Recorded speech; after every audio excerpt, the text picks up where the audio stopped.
The Ram coach did not bite his tongue when it came to questions about Jared Goff. In fact, he unloaded on his quarterback, pointing out that Jared Goff has to perform better in crunch time. Just to prove I'm not lying, let's go to the audio tape. Here he is. In a lot of instances, just simple execution. Guys that we're counting on that have to be able to make plays that didn't do it in crunch time moments. And those are things that if we want to be the team that we're capable of being, we need guys to be able to step up at certain spots. All right, so he's obviously talking about Jared Goff. He didn't name Jared Goff, but he's referring to Jared Goff. Here's more from Sean McVay. Again, he brought up the quarterback play, the substandard quarterback play of the Rams.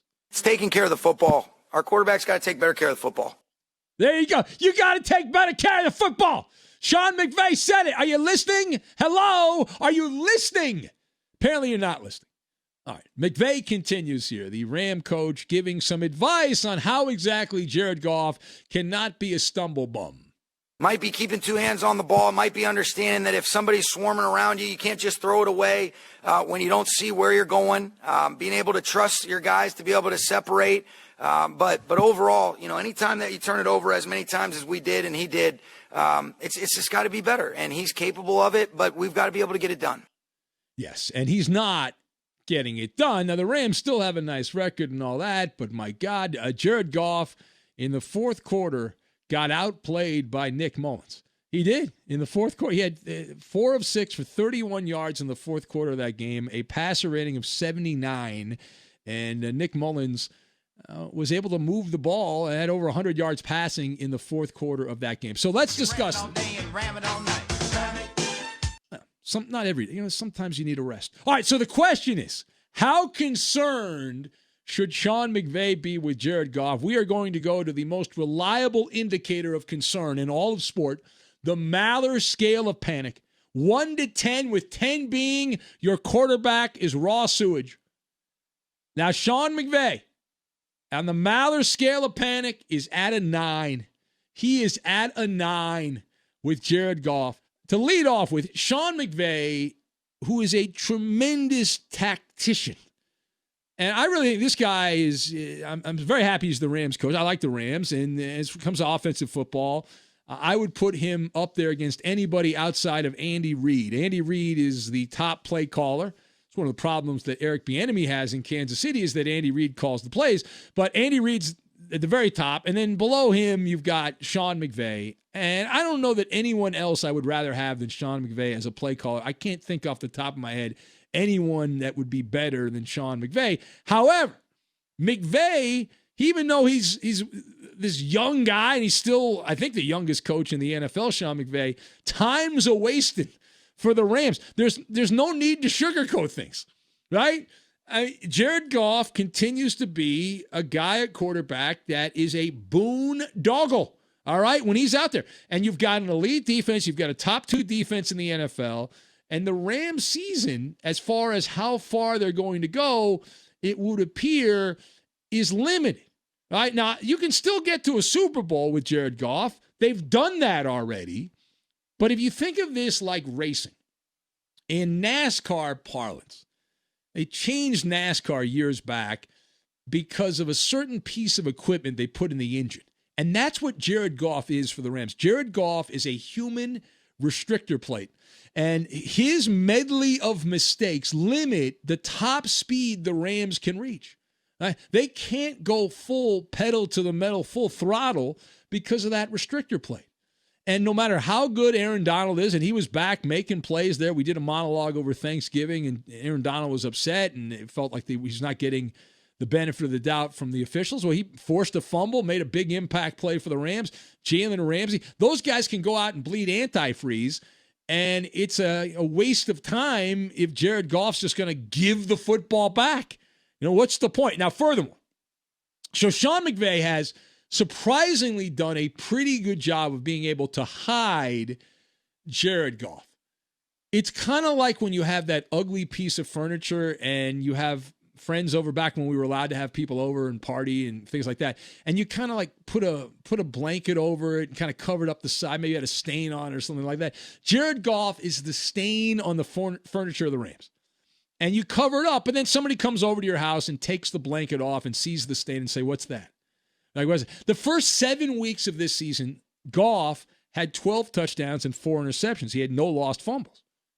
12 touchdowns, 4 interceptions. Most of that was against the NFC East. Unfortunately, now that the Rams have gotten away from playing the NFC East, the last 5 weeks, Jared Goff has 4 touchdowns, 6 interceptions, and 4 lost fumbles.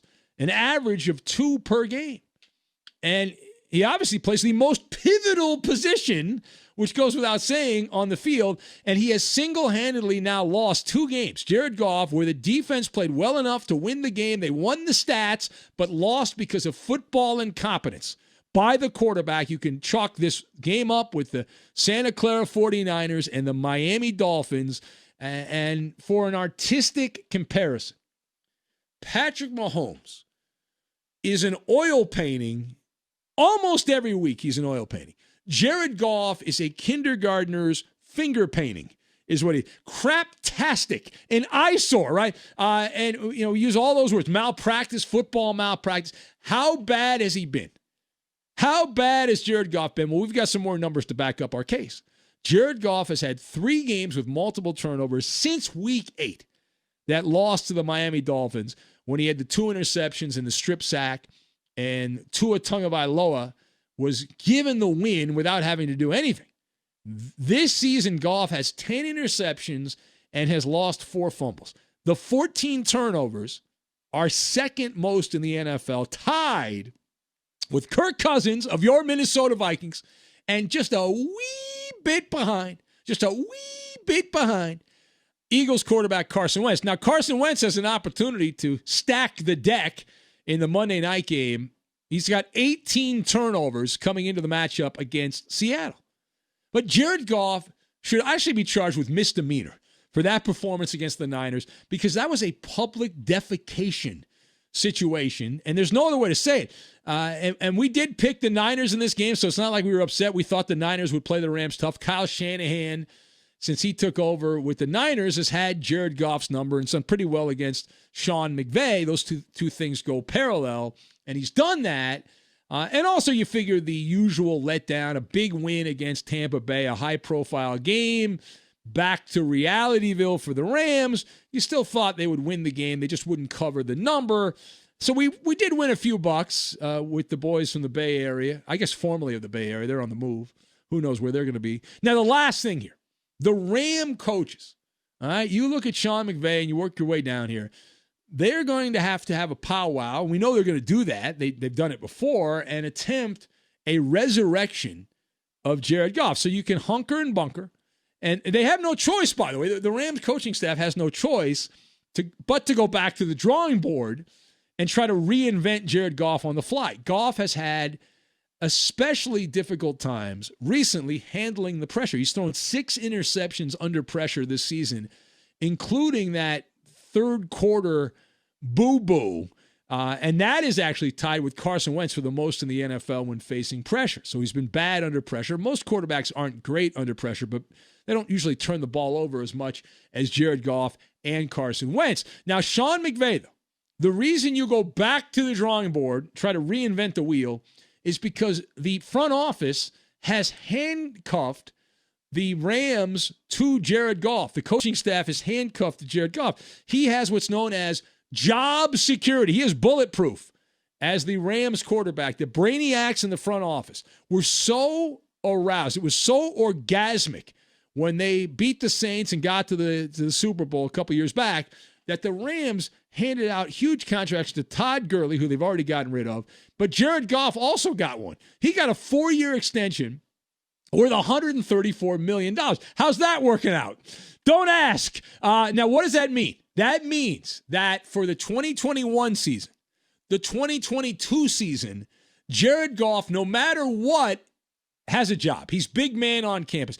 The Rams do not have any wiggle room. Wiggle. They got no wiggle room until they could activate an out clause in 2023.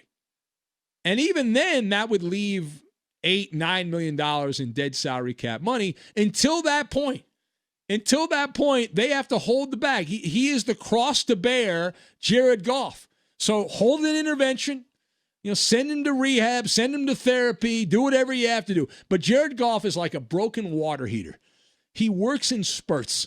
And you convince yourself, I've had a water heater that was going out. You convince yourself, well, the water heater's not really broken. It was just malfunctioning, but it's going to work. And only then, when you take an ice cold shower or you're taking a hot shower and then it turns ice cold, when you least expect it, do you then realize you've got a problem. And that's Jared Goff. Jared Goff going along is fine. And then all of a sudden, the water heater starts malfunctioning. Again, despite this, and the Rams are at a 9 because Sean McVay went public. The fact that he went public tells you that this has been simmering on the back burner, and now it's been moved to the front burner in the Ram facility. But the other thing about this, despite all of this, the Rams, the NFC's wide open. They've shown they can get to the Super Bowl with Jared Goff already. The defense this year is better than the defense when the Rams got to the Super Bowl a couple years ago. And as of right now, the Rams are the number 5 seed, which means they would play the NFC East title, which would essentially give them a bye on Wild Card Weekend and have them be able to advance to the divisional round. And they just have to muzzle Jared Goff. So he's a dog with rabies at this point. They just have to make sure the dog doesn't bite anyone and he doesn't screw this up. But we have seen so many weak-ass quarterbacks in the NFC get to the Super Bowl. Jimmy Garoppolo, he sucks. The Niners were in the Super Bowl last year. Jared Goff, Nick Foles blows. The Eagles won the Super Bowl with Nick Foles. Matt Ryan's no good. He was in the Super Bowl for Atlanta. Cam Newton, even in retrospect, sucks. And those are the last 5 NFC quarterbacks that got to the Super Bowl. Garoppolo, Goff, Foles, Ryan, and Cam Newton. So, and Goff's on that list. But there is no breathing room. The defense has to be spectacular. The special teams, which have been hot and cold, and they've had their own issues with kickers and a revolving door of kickers. All that stuff has to be wonderful, but there is still a path. That being said, I'm not leaving off a 9 because I know Jared Goff is going to be heartbreaking guy. He's going to screw it up. He's going to throw the big interception, even in an empty stadium with no fans. You can understand the fans are booing and he couldn't handle the crowd noise. But this guy in an empty stadium is going to screw up. You know he's going to do it.